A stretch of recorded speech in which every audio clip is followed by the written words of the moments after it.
Vive la liberté! Chronique de l'association pour une constituante, www.pouruneconstituante.fr. Jusqu'au 12 février dernier, les médias dits de référence avaient particulièrement brillé par leur silence face à la création du futur marché transatlantique. Beaucoup ont servilement commenté, sans aucun approfondissement, le discours d'Obama annonçant l'ouverture de négociations d'envergure pour cet objectif. Or, nous n'avons pas affaire uniquement à un prochain accord de libre-échange désastreux, dont l'Union européenne nous est coutumière, mais bien à une question de portée politique considérable. Recevant le prix Charlemagne en 1950, Richard de Kononov-Kalergi, le fondateur de l'Union pan-européenne, envisageait déjà l'Union atlantique. En 1962, Kennedy s'est penché sur la formation d'une association atlantique, et Nelson Rockefeller affirmait, je cite, « l'urgence d'une union militaire plus étroite pour assurer notre défense, d'une union douanière pour développer notre commerce, et enfin d'une union politique qui viendra graduellement couronner cet ensemble. » Selon lui, l'idée du marché commun européen avait été encouragée par l'Empire américain depuis plus de 10 ans.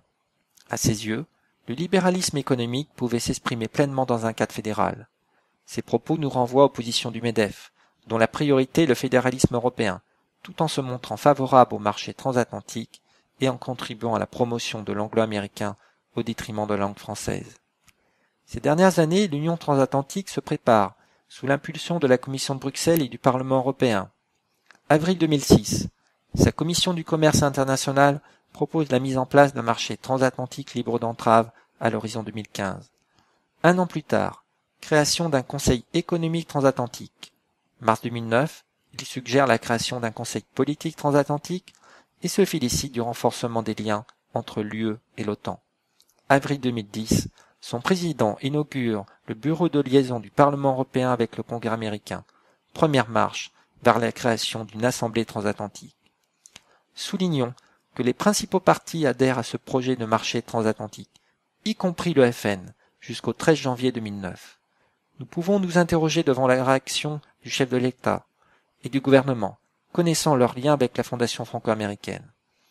La liberté politique et le droit naturel à l'existence sont gravement menacés par ce système barbare, déguisé sous le nom spécieux de liberté du commerce.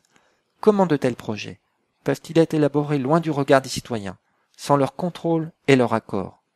Ceci montre une fois encore l'urgence de rétablir la souveraineté populaire en France. L'élection d'une assemblée constituante en est le moyen.